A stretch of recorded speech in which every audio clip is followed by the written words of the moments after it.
Welcome back to another episode of the Downsizing Roadmap podcast with your hosts, Jodi Roscoe and Heather Fisher. We're talking about all things downsizing, from our own experiences with clients to guest experts. Let's make downsizing easier, one conversation at a time. Hello, and welcome back to Downsizing Roadmap. Have you ever walked into your home and thought, can I still live here comfortably in 10 years?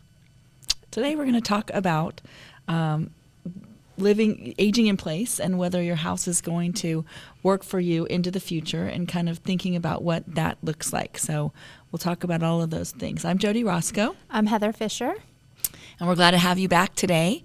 So aging in place, I think this is, there was a statistic that we had here that 80% of adults 50 and over want to age in place.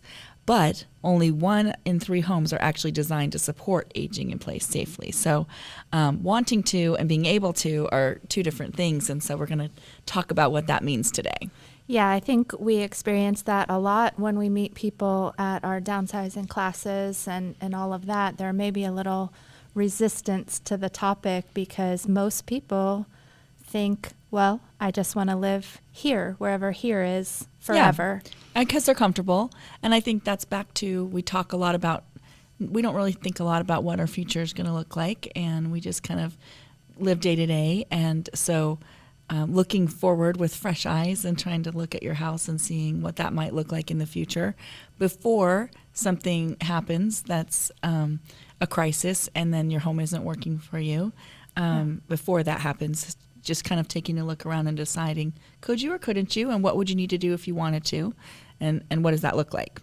Yeah, I mean, as realtors, of course, we help with the people who are moving and going to somewhere different. So today we're going to look at that, staying where you are and you know, the potential for aging in place, and really hopefully give people some questions to ask themselves as to whether that is the best financial choice, the best safety choice, the best social choice with their current house, or if it's not and doesn't, you know, not getting the positive answers to those questions to make where you currently are aging in place ready, what should you look for in that next spot to make sure if that's what you want to do, that one is your forever home. Yep. If that's what you want. Yep. And this isn't to scare anybody. This is just kind of practical advice, you know, so that we're honest and we're empowered to make choices that we need to make. So starting with aging in place. So, I mean, it's about freedom and dignity and preparation, right? Not fear. We want to make sure that we're safely independent and living a really full life. So we don't want aging in place to just be like, I'm barely making it in this house that's not working. We want a full life to be able to happen, and all the dreamy things that we want you to think about, we want you to be able to do them in this property. So a couple of things that are just, you know, reality around it are that falls are the leading cause of injury and death among older adults. And so steps, rugs, slippery floors. Yeah, threshold changes between rooms. Not good lighting, all kinds of stuff in a house that you've lived in for a long time. You've changed a little bit, and so the house may not be working exactly right. So according to the CDC, 1 in 4 adults age 65 and older falls every year, and every 11 seconds an older adult's treated in the emergency room. So those are kind of scary statistics, but we're not trying to scare you. We're just trying to make sure that you realize it's super important if you're going to, you know, want to stay where you are, that maybe that rug in the living room that's been there forever needs to go, or whatever that looks like. So, and it's not just physical safety, it's emotional safety too. So social isolation is another big problem.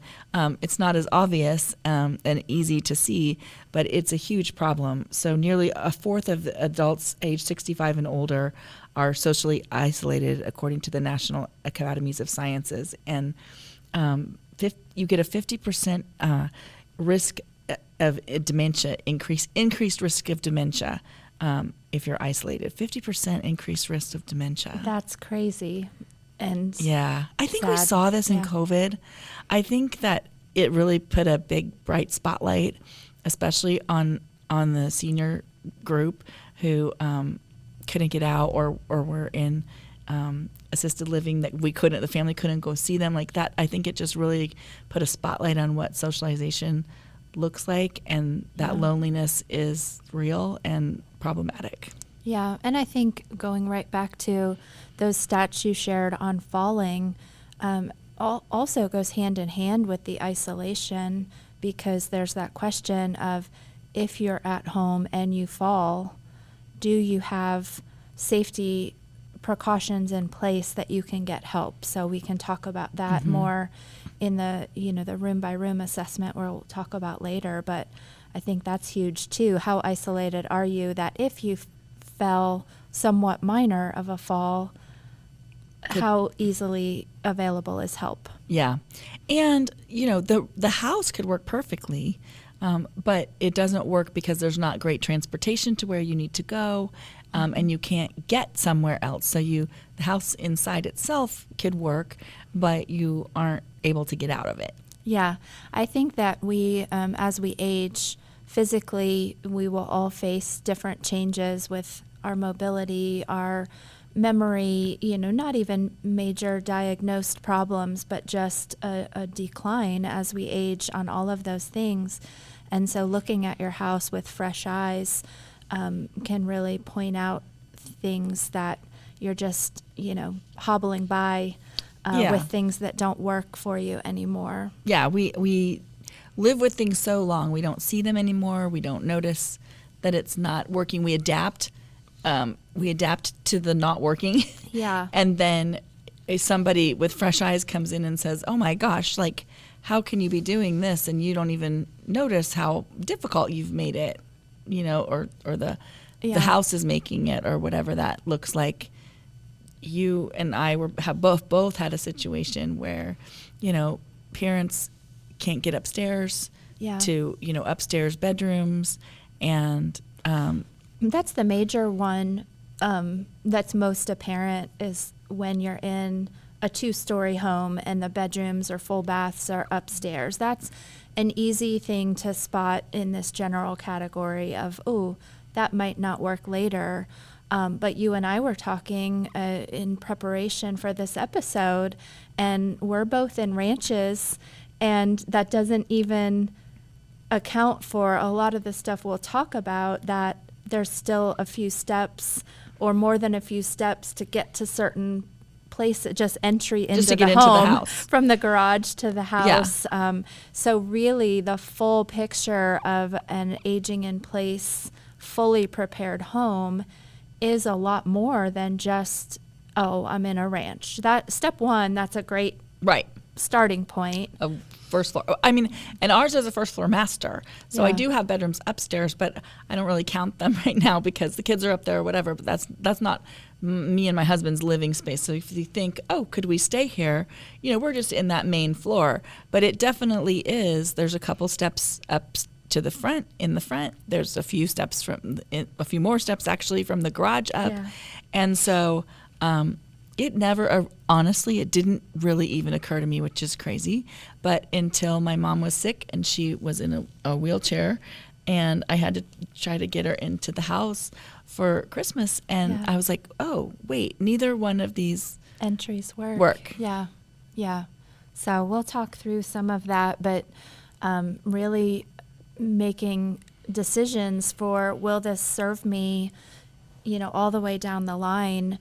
Are there things I could do to the current house to prepare for those possibilities, or is it just too much that it doesn't make financial sense to do, a whole path of getting it ready for aging in place? Right. So lots to talk about. Right. So community, connection, location, support. So this is a little bit deeper on social isolation. So is that, drive times to your medical care, your family, your groceries? Is isolation going to become a problem for you if you stop driving? Right. So we have a whole podcast on driving. So go listen to that one. Came out a couple weeks ago. Yeah. But if you stop driving, what's that network going to look like of who's going to help you get where you need to go? And can you create that network between your family and, some other options to still just live that full life and be able to get where you need to go? Do you feel safe and supported in your neighborhood? Yeah. Neighborhoods change over the years sometimes. And do you feel like you have, good neighbors that that support you, or have they moved away now and you kind of don't know the new are neighbors alone as there? well? Mm-hmm. And yeah, I know in my parents' neighborhood, they've got several neighbors that kind of know the routine and like, wait, we haven't seen you, out walking for a few days. Everything okay? And just that whole network of Yeah, making that's nice. sure that the routines that they see, that there are people that know your routines, Yeah. so they notice when that routine changes and can check on you. That's Yeah. an amazing network to have. That is an amazing network to have. Yeah. I think, a lot of times people get isolated by just kind of starting to stay in and then lose that touch with their neighbors and all of that just kind of stops. So there also may be, as you're thinking about it, other external help that you might need. So it might not just be you going places, but there may be some people that can come to you to help you with some of that stuff to stay in place. So maybe that's cleaning or cooking or, those kind of things.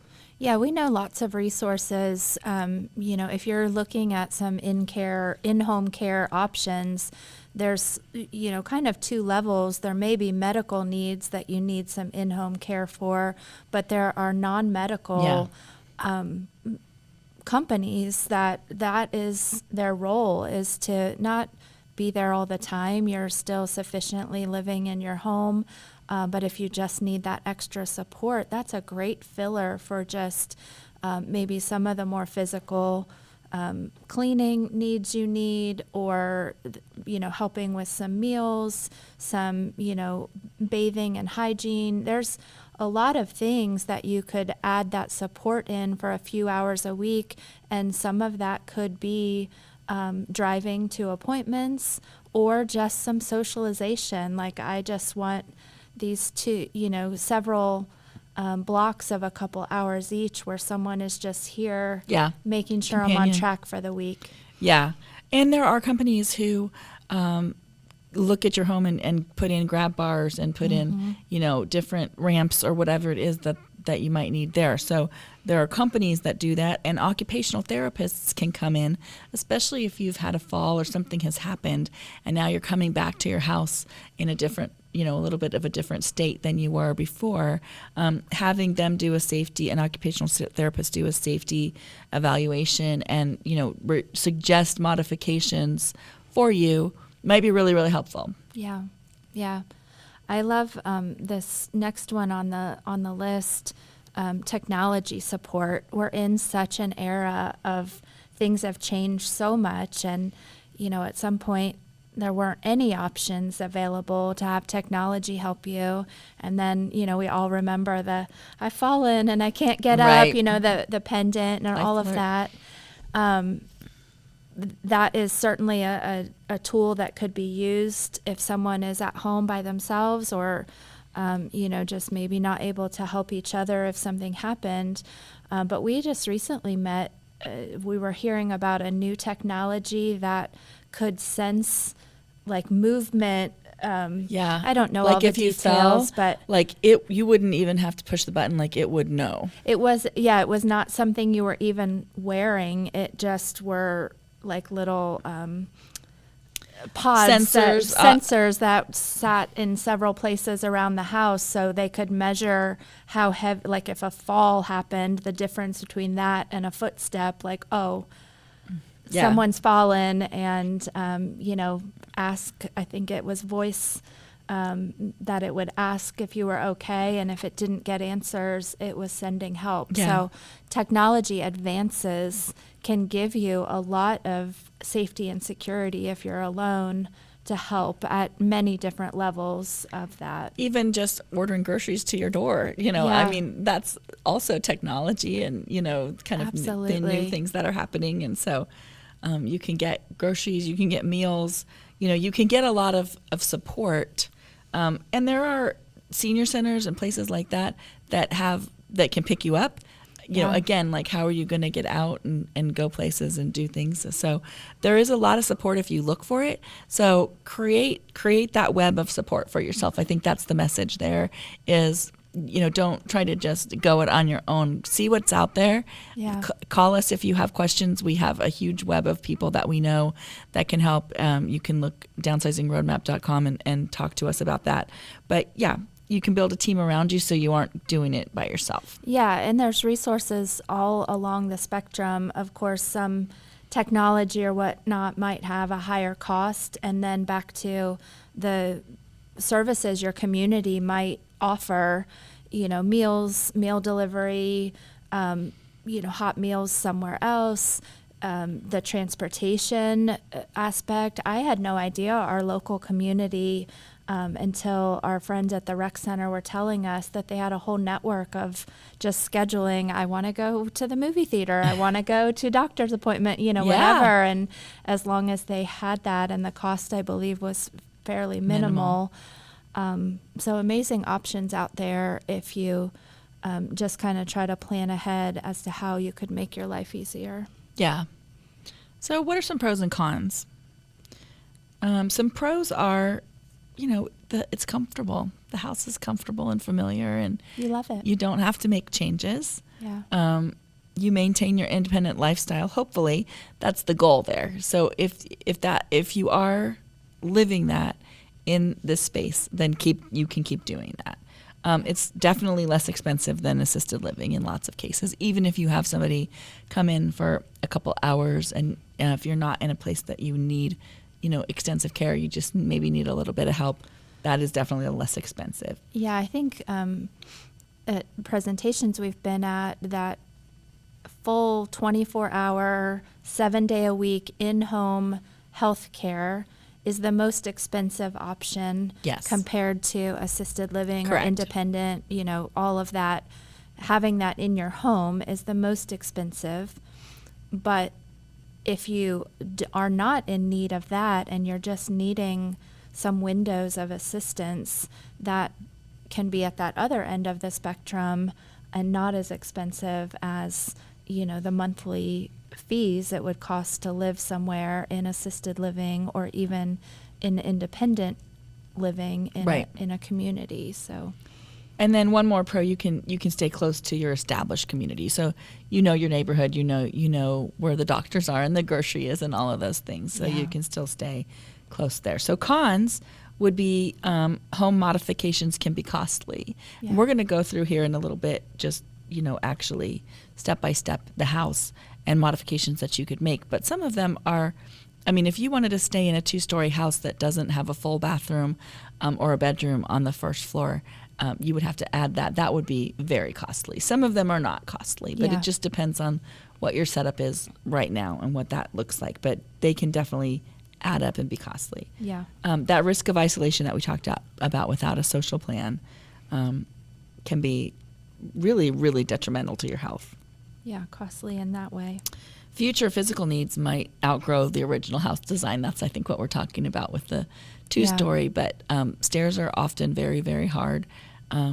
So I think it's back to what we always say, Jodi, that like you can go through with our 5-step downsizing plan, you can go through steps 1, 2, and 3, which this would be part of. This is a plan. Right. And then you don't have to execute on that plan right away. But if you've taken this look at your house with fresh eyes and you've kind of assessed how it's going to work for you 5 or 10 years down the road, or if some of the common scenarios happen, if you just look at it, how long is this home going to work for me? You have a better timeline for when do you need to be planning for a different a different option. And planning that financially, planning that physically, planning, what you're going to do with your stuff in the meantime. You know how many years you have to clean out the basement, whatever that looks like. But yeah, planning all of it. Yeah. So, and the last one is that emergency responders might be a little bit slower than in assisted living. I mean, there are people right there to take care of you in assisted living. So it depends on what your health is looking like. Yeah, absolutely. Okay, let's go room by room. We'll just dive in and kind of walk you through each home area and just talk about bullets of things that might be of safety concerns, or things that you might have to address if you want to age in place. Yeah, and I think a good plan would be to, listen to this list and then start at your front door. We always, when we're touring a house to get ready to put it on the market for sale and we want to just get a feel of the house, we always start at the front door and take that natural plan Right. as to how you're moving through your house and just kind of think about all the things we're going to talk about and make a list of things that are already in place, what's totally missing, what might need an adaptation, and then go from there to look at where that tipping point is for this home working for you for quite a while, or, okay, I know I want to stay here, but that's not the best plan. Right. So entrances and exits, we were just sort of talking about this. Yeah. No steps. And that means not even one. Like, it literally goes from your concrete path outside to, the inside. Yeah. Not like 1 or 2 steps up, not from the garage, 1 or 2 steps up. Yeah. There may be a threshold there, which still could be problematic. Even a threshold, sometimes you might need a ramp. So, think about that. Are you going to need a walker? Are you going to need maybe, a wheelchair? So what could that, can any of that work? Yeah, and what's the space there? If you have some steps and you don't currently have a ramp, don't need to put a ramp in tomorrow if you don't need one, but do you even have the space clearance Like that in you the would garage? need? Yeah, Could you park the car still and put a ramp in? Yeah, some garages have more flexibility in space or the way they're laid out as to the placement of the door. Is that even a future possibility to one of the entrances to your home and getting there from the driveway? And when you have somebody who can't do steps, you see them everywhere, and you pay no attention, honestly, to them when you can do them. Like, it doesn't even faze you. And there might be 2 or 3 steps. Many, many, many homes have 2 or 3 steps up to the house with no handrail. Yeah. Many. And it's not something that you think about when you're, physically easily able to do steps. But if you do have a couple steps, absolutely, well-lit steps and handrails can go a long way. Sometimes, you don't need, you can maneuver the steps as long as you have a good grab bar or a couple or a sturdy handrails. Lever style door handles. Sometimes it's hard to grab and turn door handles as we age, depending on what's going on physically. So lever. Why can't I say that?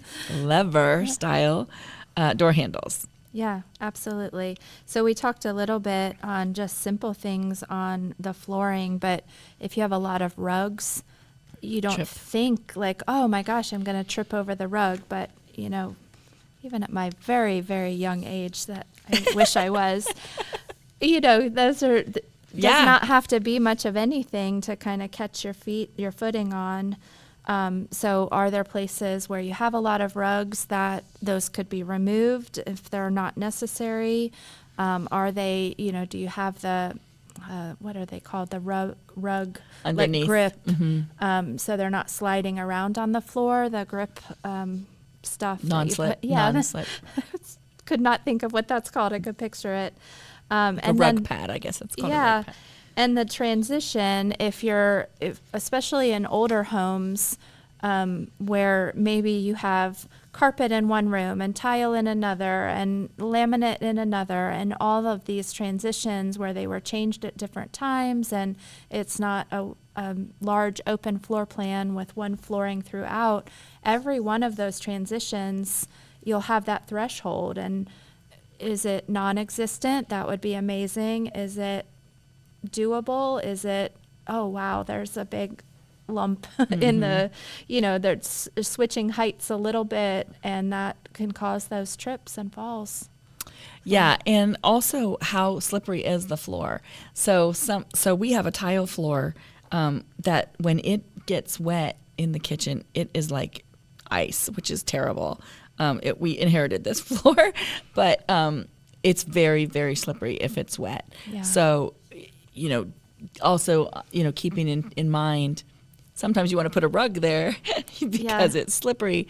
But, what is that? What surfaces are they, and how are they going to hold up to that? Yeah. And so maybe that is thinking about we're okay, or maybe it's thinking about a flooring change throughout the house to try to get it cohesive without those thresholds, or something less slippery. Be careful about cleaning products. I know, you spray the dusting stuff and it filters in the air, and you can, if you have, when we're away from carpet so much more, those wood floors get so slick by accident if you overspray a little bit, and lots of things to think about. Yeah, walk-in showers, but so in the bathrooms, walk-in showers, so no step, no bathtub, no step into the shower, grab bars near the toilet and the shower, non-slip mats, comfort height toilets. This can make a huge difference if you change out the toilet to a little bit of a taller one. Mm-hmm. I think all of ours were already like that in our house, and I went somewhere else and sat at one that wasn't, and I was like, it felt like I was sitting on the floor in the kindergarten chairs or something. Yeah, I didn't notice it anymore, but that can make a huge difference. Yeah, I would say from experience too. My dad was on a walker for a while, and is your bathroom that's the primary use bathroom that's most accessible? Is that easy to navigate coming in with a walker? Opening the door, opening shutting the door, being able to maneuver. It just depends on the layout and the size of the bathroom, whether that's an easy task to maneuver. If you're using any kind of assistance, a walker, even, a cane would be the easiest. And of course, future, if you need a wheelchair, all of these rooms, are the doorways wide enough for the walker without having to turn sideways and scoot in sideways with it, or of course a wheelchair that can just be a total stopping point if the doorway is not. Well, and I think that's where we started to get into, is it going to cost too much? Yeah. If you're putting in all new flooring and you have to rebuild all the doors to 3 feet wider, and rebuild your shower and whatever. Yeah. So just start thinking as you're walking around, make a little list of what those things are, and maybe you don't need all those things, and maybe you just need a couple of them, but it can get to the point where that's not worth it to do that. And just a side note, if we're talking about real estate, it feels like, well, if I do all of this, then somebody is going to be so excited to buy this house with all of these modifications. And we don't really see that as often. We don't see the return on investment of those modifications showing up when we sell the property.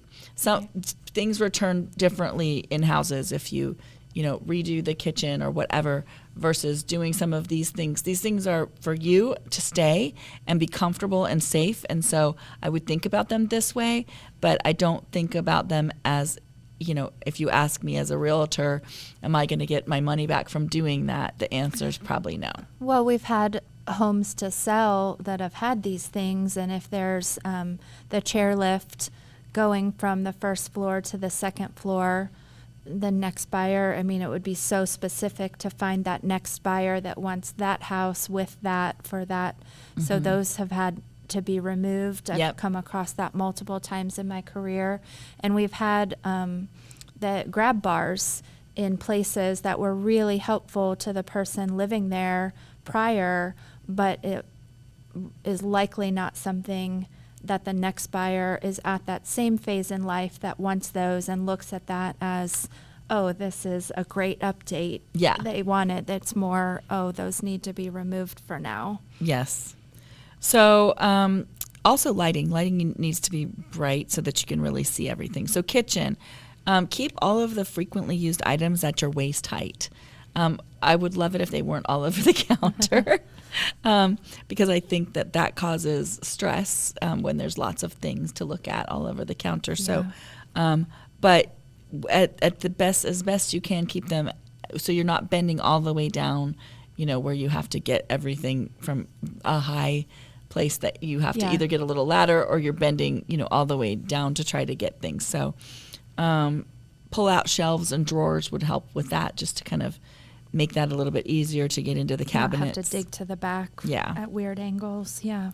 For Good sure. overhead task lighting so you can see what's going on, and lever style faucets. Again, sometimes it's hard to grasp things, and like Twist, doorknobs yeah. and faucets. So Yeah. Good tips. bedroom, you want that all on the first floor. Bed at an accessible height, meaning maybe my son has kind of like a bed frame that's closer to the floor. Yeah. That may not be the right one. And some beds are very high. These Yeah. triple foam, Yes, Maddie's quadruple, bed whatever. is really high. So whatever that looks like. I almost for- have to hoist myself up on it. Yeah, and that becomes very hard later on to do that. So whatever that just regular mid height that you can easily get up and down from, maybe it's just a new mattress that's not so tall, or a new bed frame that lifts things up a little taller if it was a low bed frame. But such a simple task every day repeated Yeah. can be very difficult. More than once getting in and out of bed during the day, at night if you have to. Yeah. So clear, wide walkways too in the bedroom. Make sure that you're not cluttering it up with things, or that the bedroom the bed is too big for the bedroom, or there's too much furniture in the room where it's hard to get around it. Too many dressers, or what that is. Sometimes we collect things, Yeah. and then that makes it hard to walk around in the bedroom.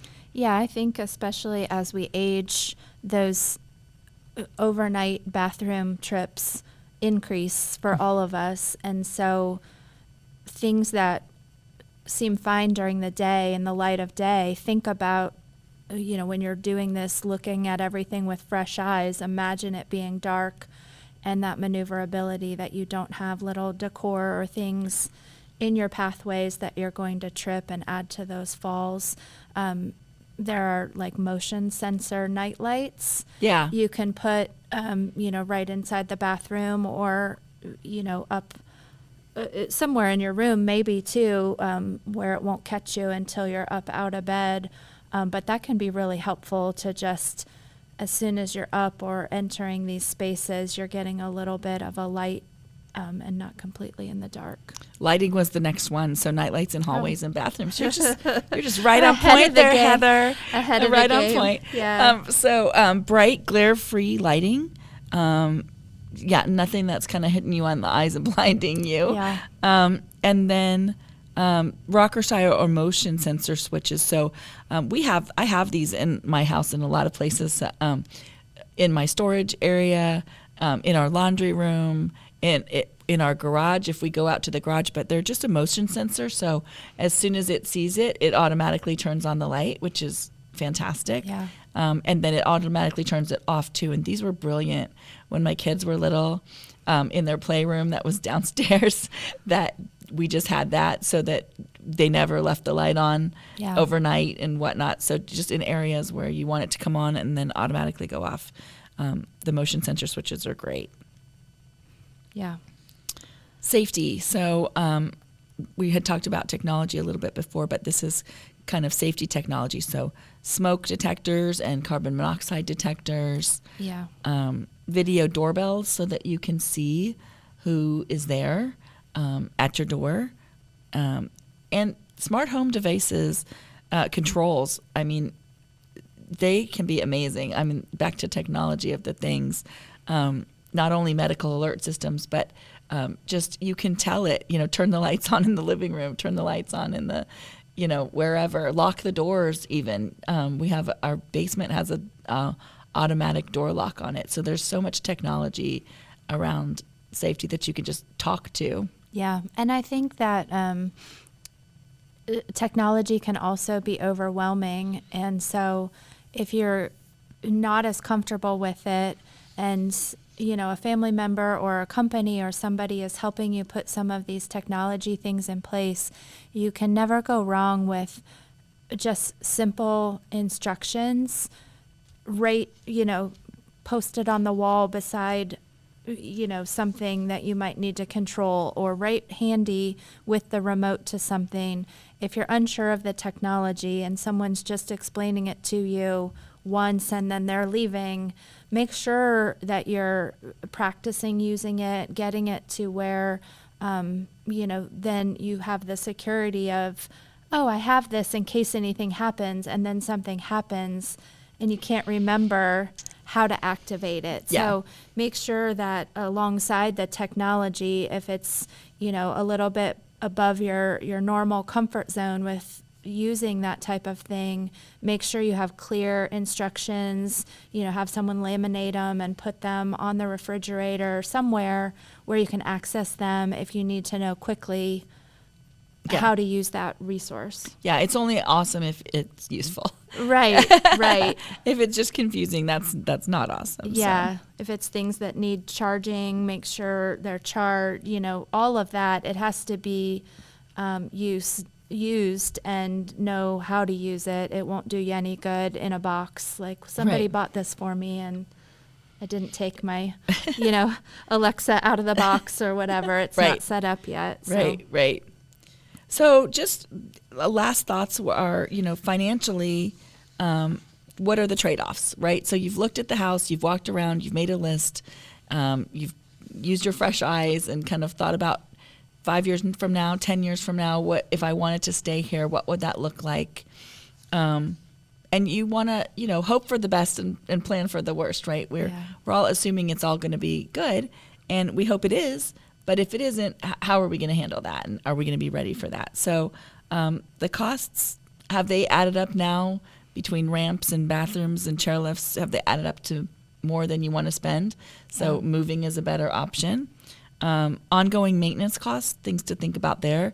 Lawns, maybe you need cleaning, maybe you need snow removal, maybe the roof is going to need replaced in a few years, or the furnace or things like that. Is it time to just move on from the place because of that? Or nope, this is where we're going to stay. So just things to think about.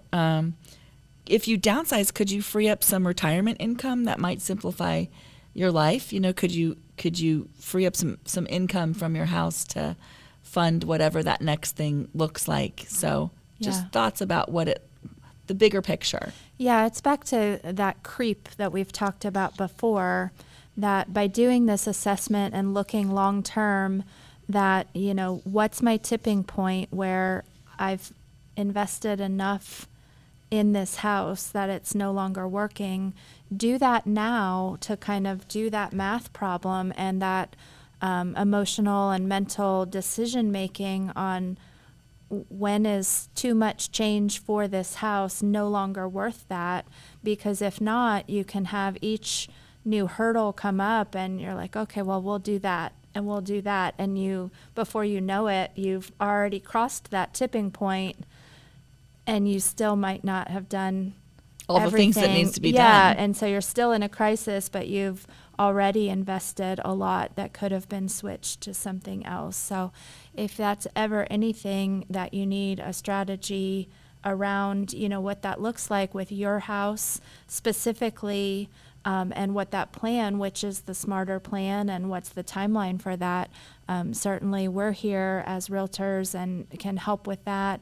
And we have a network of people all over the country, no matter where you are, to kind of look through that assessment with you on, this is probably going to serve you for the next 10 or 15 years and you're in a great place, or wow, there's some big problems potentially coming if any of these simple things that happen to all of us start happening. Yep. So if you're thinking about this, reach out to us. We're happy to talk to you. If you're not in our area, we have some great people who can talk to you where you are.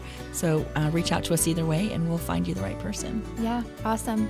Good conversation today, Jodi, and thanks for listening. We'll be back next week with another episode. See you next time.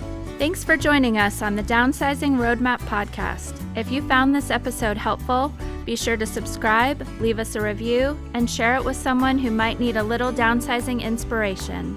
Have questions or ideas for future episodes? Visit us on our website, www.downsizingroadmap.com. Until next time, let's keep simplifying and moving forward.